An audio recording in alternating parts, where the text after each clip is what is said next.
Hello and welcome to the Ink Archive. My name is Briar, and today I am joined with Tyler as we are seeing a very fun match today. Tyler, tell us, Tyler, what are we going to be watching today?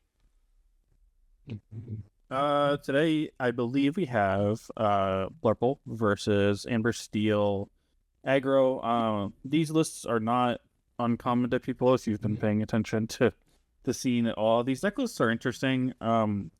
They're pretty stock. I think Ken, who's on Blurple, has one or two cards that are like kind of interesting that you don't see too much. Or are starting to get a little bit more popular. And then Michael, who's on Amber Steel, is fairly stock. I think he's got one card in here that's like kind of interesting, and I do know he's on the Troubadour, which is a pick that I've seen people take, which is rather interesting because I think his only targets in the deck are Strength of a Raging Fire. But I think people find it strong enough that it's been the go-to for Amber Steel. Yeah, no, from what I was hearing about, I think Michael is using the list that won the CCQ in Denver at the PPG event. I believe is what that list that he is using is that Amber Steel aggro list. So he has the Sphinx, the Troubadours, and yes, the only target is Strength of a Raging Fire, but it's still a good target to have, being able to sing that on turn 3, which is still really good in this game right now. Especially whenever you have a lot of 1-drops, being able to build really wide boards, and then playing this on your turn 2, and then turn 3 playing a bunch of 1-drops, or even that lady, to then get some more characters out to deal 4 damage to either knock out some of these big characters that Blurple might be playing on their turns. Yeah, I mean, this matchup is just a straight race for Amber Steel. They really just want to push lore as fast as possible. They really can't afford to take any turns off, and any kind of disruption that Blurple can have might just cost them the game, because if they slow down at all, it just starts to go down. Like, Blurple has the ability to snowball really fast.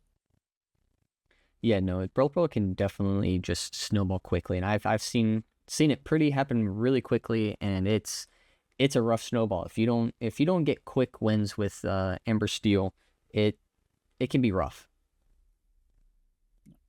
We're seeing the Aurora into Tiana, pretty common stuff from Amber Steel. This is usually an especially useful lineup play against Purple that doesn't have a ton to do on turns like 1 through 3.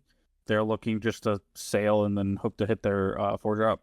If I had to guess, I have played Ken a couple times on this list, and he typically likes to do this TPO into an elephant, so I wouldn't be surprised to see that. But this lady is going to spell big problems for Ken if he doesn't find some way to deal with it. Yeah, no, I mean, Lady bringing out a Nala here, being able to quest for 3 with that Nala is going to be insane. But now we have this Tiana that is exerted, so it's going to be very hard to challenge into some of these characters, making it where Ken has to pay an extra 3 ink for all of his characters to challenge into it. And like you said, now we get to see this elephant bouncing back the Tipo. This Madame just is a very big body, being a 3/7, and just being able to take care of a lot of things really quickly. Yeah, I mean, the one benefit that Ken has is he can pay and swing into the lady, get 2 damage on his elephant, and then hopefully take out another thing on his turn. But it might be a little too late already. This is like, I think if I see that right, Michael's already at 12. He's already at lethal. Yeah, I mean, he's at lethal, and I think Ken just said, yep, nope, I can't answer it, and just go ahead and let's go into that game 2. Yeah, it's like simultaneously a rough matchup for Blurple, and also like Amber Steel just has to play the 50-50 of seeing the nuts. I think if it sees the nuts like that, like most games, it'll be fine. But I think if Blurple can ever get a foothold anywhere, then it might just be able to sneak in a win. Yeah, no, it has to find a way to hopefully maybe not see those characters that quest for a lot or a bunch of one Yeah. drops, things like that. And luckily enough, now Ken gets to go first here and try to see if he can find some of these characters and get a lot of his bigger characters out to answer these threats that Michael can put down the board a lot quicker. I mean, but that one round went 4 minutes. I don't know if that was like I think our quickest round we have seen here on Ink Archive is a 4 minute round, or at least game one has been 4 minutes. I mean, yeah, it went to turn 4. Technically, Michael's turn 5, but yeah, it was a fast game. I mean, it was probably the most optimal line that Ken could have seen, or Michael could have seen. I don't know what Ken has to do to stop some of that, unless Michael just stumbles a little bit. I think he has to hope that he doesn't see the Stone Cold Nuts again. That's like kind of his only out. Yeah, I think that might be it. I mean, as we can see here, Michael, we saw a couple of cards that Michael drew off this altar here. We saw our Shift Rhino, we saw Fire the Cannons, we saw a Pete, and then I believe we saw an Aurora as well. I think there's one other card, but I can't remember what it was. But he has some decent cards, but nothing that really kind of can help him get further. I don't know what the two cards he kept with that were before the altar. I don't know what those two were, but hoping they were like his one drops that he's hoping for. Maybe another Tiana. Who knows? But we'll see what he can keep here. I But just saw the lady. you just saw a lady. Okay. Yeah, the lady's that first card. I don't know what he has besides that. So definitely not as strong of a start coming from Michael, but let's see what he see if his draws are any good. Because I mean, this deck has so many 2-drops that, or can find it's the Tiana or whatever. It's not like super uncommon for this deck to draw pretty well. Yeah, no, it's definitely, At this least deck have has a lot of Troubadour. good 2-drops. And we see, of course, Tipo coming down. And then now we get to see this Troubadour with this Aurora. And maybe hoping seeing a song next turn. He might have strength in his hand here to hopefully answer whatever this, now this genie that comes down and might be able to answer it. We'll see what he can do here on his next turn.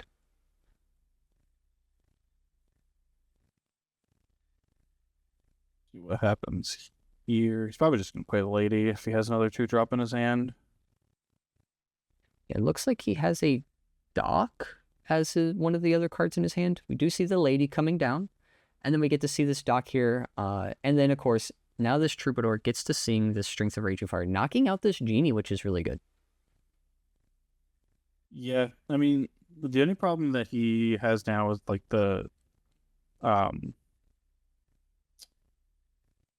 his like speed isn't nearly as fast as it was before. So if Ken can find any like space, he can just like open the game wide up. But his hand right now looks a little awkward.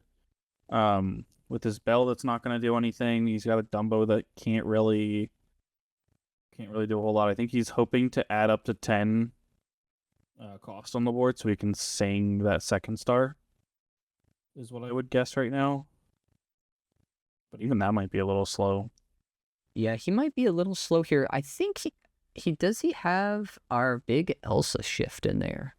He might have that in his hand. I know he plays it.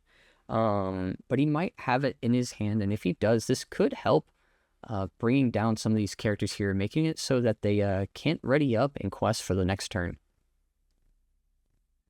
Yeah, but he's pretty far off from being able to cast Elsa. I think he got another bell. This is pretty huge because he can swing into Lady and then take something else out. Yeah, he can put this 2 damage on Dumbo. something, which is great.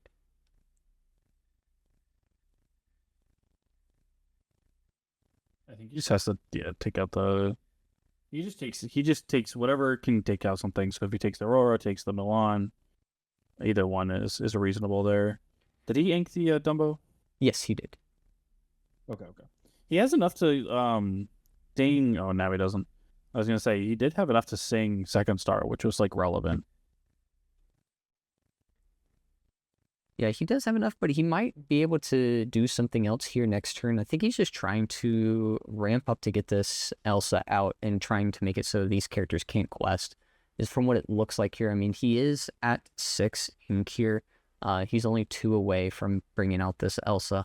But of course, we see Belle coming down, challenging into this Daisy, and then we get to see this Basil come down and an elephant bouncing back this Belle and potentially using her again to take care of some of these characters.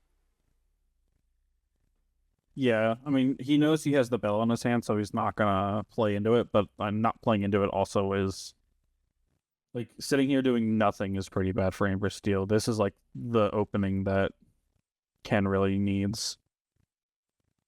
Yeah, and he still looks like he's at 6 ink here for Ken. And now we get to see another elephant, another Madam Mim elephant here, and being played, bouncing back this Basil. And we have 2 big elephants. I mean, this is big elephants. Playing this Basil again. I didn't see what did he ink there? Was that the bell? He inked the bell. Okay, interesting. Does he have enough for 8? No, he's at 9. Still can't sing second star. Interesting. I mean, you can play the bell, I guess. I just wanted to get another body on the board. I guess he can't take out this, like... Can't take out Daisy without Basil. Wow. I say that as it reveals... Oh, no, that'll go to the bottom. But... I guess that makes sense, yeah. Interesting. I mean, all that he needs here is a inkable card, and then he should be able to play this Elsa. And it looks like he did draw an inkable.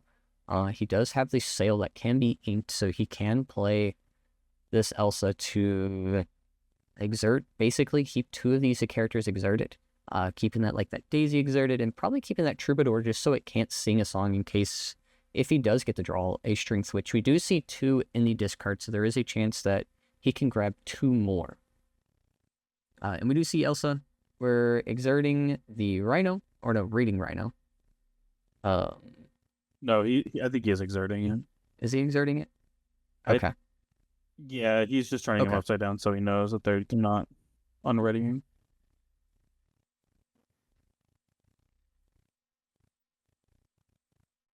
Okay, takes out Doc and Troubadour. Interesting that he doesn't take out the Milan to put 2 damage on one of his elephants, so that he can also take out this Rhino.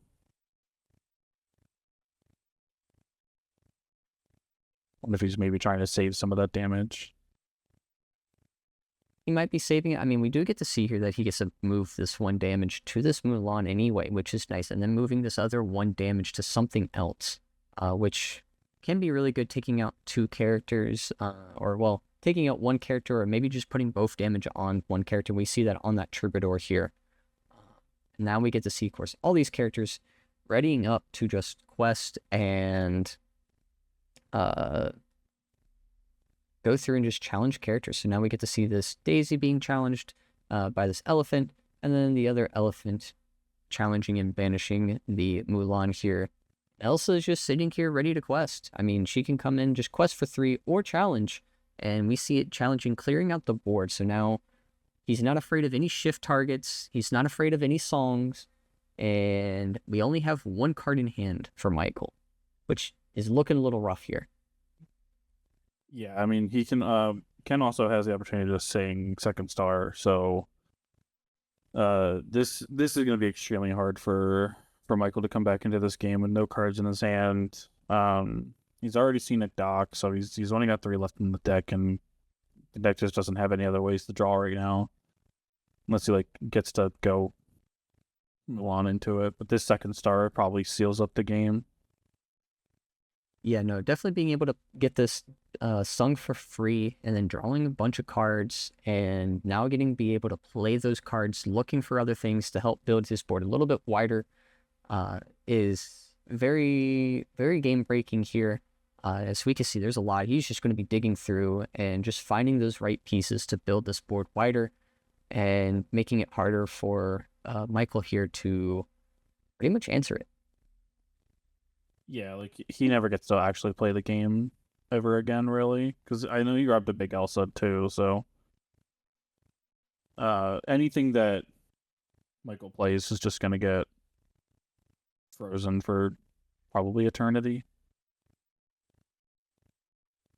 Nice thing is we did get to see this dock being played off the top of the deck here from Michael. So he gets to draw 2 new cards. He did get to draw this Mulan from it, and I think he drew one other card. I don't know if it was Fire the Cannons or this Pete. I think the Pete was drawn from the Mulan's effect, and we're seeing 2 cards here. We're going to see this Mulan being banished because of this Elephant's ability, and we only have this dock sitting around.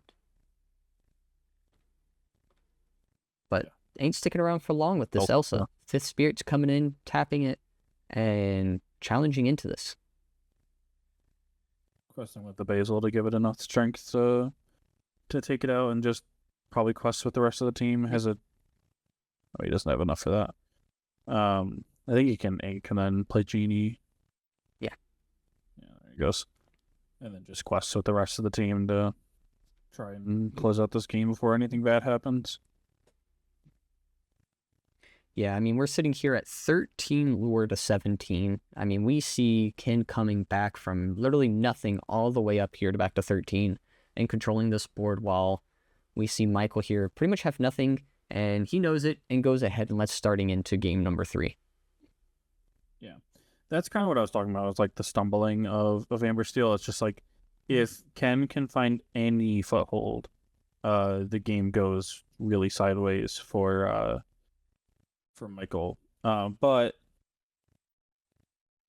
Michael is going first now, which is pretty bad for Ken. In a best of 3 situation, you probably never want to let Amber Steel go second twice, or go first twice, excuse me. So that's kind of scary. We saw what happened in the first game, and if that repeats itself, which isn't like entirely impossible, then Ken's going to be in a bit of a bind. But we'll have to see if Michael can high roll it enough. Yeah, I mean, this is definitely a position that is going to be rough for Ken here, trying to not get pretty much aggroed out on turn 4 like it did in the game 1.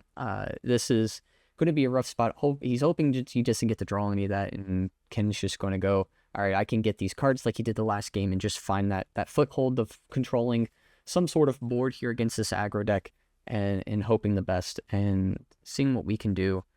Because aggro can definitely go out pretty quickly, as we can see. Yeah, it's like the deck is consistent to a point. I've liked the deck lists I've seen. I think the only issue with it is like losing something like Rapunzel. Losing that draw power for this deck is like really, really tough. Though, to be fair, if Rapunzel was still legal, like, this deck might just be a monster. I think that Nala really pushed some of the limits of this deck, to be fair. So, like, on one hand, it's, let's not give this deck any more draw than it needs, but also it kind of needs a little bit. So it's just like, do you high roll? Do you not high roll? Yeah, no, with this rotation taking out Rapunzel, it definitely limits the card draw in the Amber Steel decks. It's definitely a little rougher to have because you only really have Doc, and now a lot of people are going in and playing this Mulan because you get to play it for free with this Aurora questing and being able to reduce its cost by 1, which is nice. So you have some sort of like card draw in there or filtering, so you can find those right pieces you need to go on ahead and winning the game. And we see Mulan here coming down as a first and just drawing a Mulan and discarding it. So he might have something better in his hand here that could be really good. I know he has Troubadour and the Song in his hand. Yeah, I think that's like what he's playing for. And I actually think it's the slower play. I think it's not the play he wants to see against Purple. He wants to see this against other aggro decks or like other decks in general. I think this is like not what he wants to see. Yeah, the interesting thing is in his altar, he did keep the Mulan and the Troubadour, which is quite interesting, and then drew into the Strength and drew into some other cards. So I think he drew 2 Strengths, I believe. But now we're getting to seeing a little bit more aggressive play, taking out this Rafiki with Strength of Raging Fire being sung, and now getting able to quest and start being on the board and going through with this lady, which is nice, being able to quest a little bit quicker now. Yeah, it's a little awkward though, because like again, Michael has nothing in his hand. I think he's got one card, and if it's not Doc, he's in a bit of a bind. Okay, Tiana does help this a little bit. Takes the turn off to hopefully set up Tiana a little bit. Hopefully, anyway. Yeah, now we get to see this Elsa Fifth Spirit exerting this lady and then having the Madame Emma Elephant challenge into it, putting this damage on so he can move this 2 damage to any character during his next turn. So Michael's got to watch out for this and seeing what could possibly happen. But we see a Doc come down, and man, we're seeing some card draws. We're seeing characters quest now. We get to have our characters quest for 5 here, which puts him at 6 lore. We're starting to get up there in numbers a little bit. Not as quick as we normally would like to, but now we get to have this Tiana here and challenge into stuff, which is really, or protect our characters from being challenged, which is really nice. Yeah. The one issue I see is that I think Ken can take out. He either can take out. Yeah, he can move 1 damage. Okay, he's gonna take out the Milan.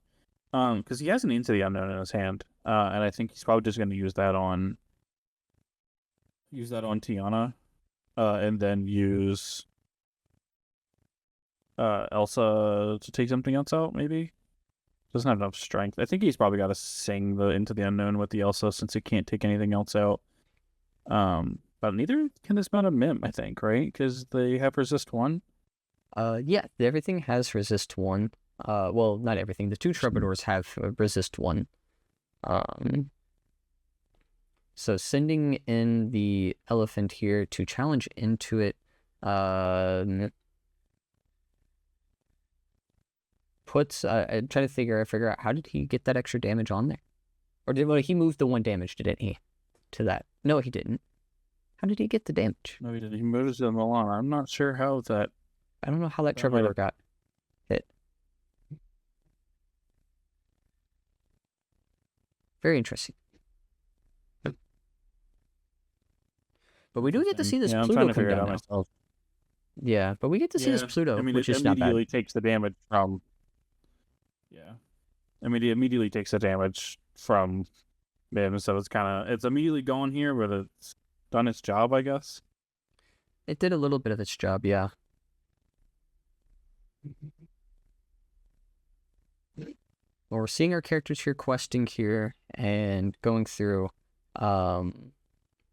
See this Finn now come down. We're being able to ready up a character here. We're seeing it ready up this Doc so it doesn't get challenged and moved to damage too. So it's a little harder to take care of this card. Now we get to kind of have our characters quest a little bit more for the following turn, which is nice. Already knowing that Troubadour had some damage and he was going to be able to move at least 1 damage to it was going to be rough, but we see it now as we're good.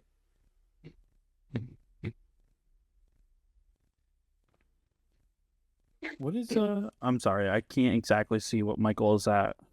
We are at 11 or 14. So he is Michael's at 11 and Ken is at 5. And we're seeing some cards here. We're seeing this Baymax come down. Doesn't quite heal anything, but it is a big body that can quest for 2.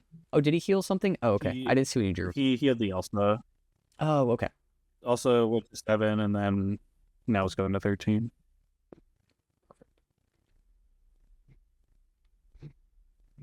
Of course, now we get to have this Rhino on board, which is really nice. We have this Finn, this Rhino, it's Troubadour who gets to sing some songs here, which is nice, but it's definitely going to be rough because Ken's got some bodies on board that can quest for a lot and have a very high willpower. So it's going to be hard to take out some of these cards. Yeah, I think, I mean, never mind the fact that most have evasive anyway. Even if He can only take out the. I guess he can take out the Hades, right? Yeah, he can only take out the Hades right now, and then having the Sven quest.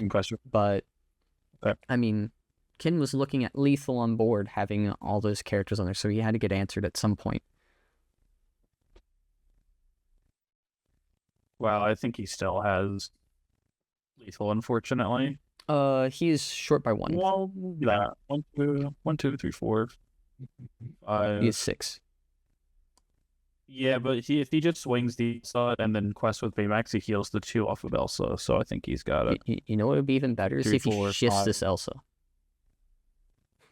Does he have the shift? Well, he might have I don't know if he has probably the shift D4. Elsa in his hand, but I know it's somewhere. Yeah, but he doesn't have. He has the safe. Yeah, he's taking the safe route here. Yeah. He's got it. Yeah. Yeah. He figured it out. Yeah, he taking the thing. I don't know if Baymax. that Troubadour mattered or not. Earlier in the game, I think Michael stalled out a little too much anyway. So I'm not sure exactly what happened. Yeah, I'm not for sure to what happened there, but I know the Baymax basically cleared out the game, which was really nice, being able to quest, heal some of the damage off some of the characters, and then just gaining that extra lore, which is really nice. Yeah. But that was it. That was a very good game. Very good game. Yeah. It's just unfortunate that the Michael stalled out just a little bit too much. Again, I think it's Troubadour is not exactly, that line is not exactly what you want to see against Blurple, especially on the play. But I think Michael saw Mulan into Troubadour and said, well, this is the safe play, rather than trying to throw it all back and get something that might be a little bit more high rolling. It's a risk, throwing back your whole hand to try and find a better 7 that can maybe just end the game like you did in game 1. But also sometimes just taking the safe play can be just as detrimental in this kind of matchup. Yeah, no, definitely. It can be a rough one here. This is definitely a match where you just want to see a lot of your aggro options, the things that quest for 2 or can get you cards out for free, get more of your characters out quickly. It's definitely something you want to see in this matchup, and didn't look like he saw those in his last 2 games. But that first game, he definitely did see everything he needed to. But congratulations to Ken here for winning this match. It was definitely a great match, really fun match to watch here, and seeing these 2 very powerful decks face off and seeing who can claim the victory here. Now, if you guys did enjoy, make sure you click that like button down below, and if you're new, click that subscribe button. And in the comments, let us know what your thoughts are. What are your favorite decks that you guys are liking so far in this Fabled set here? Because there are a lot of really cool things, and Set Champs is right around the corner here. So we want to see what decks you guys think are going to make it to Set Champs coming towards the end of October. But until next time, we will see you later. Bye.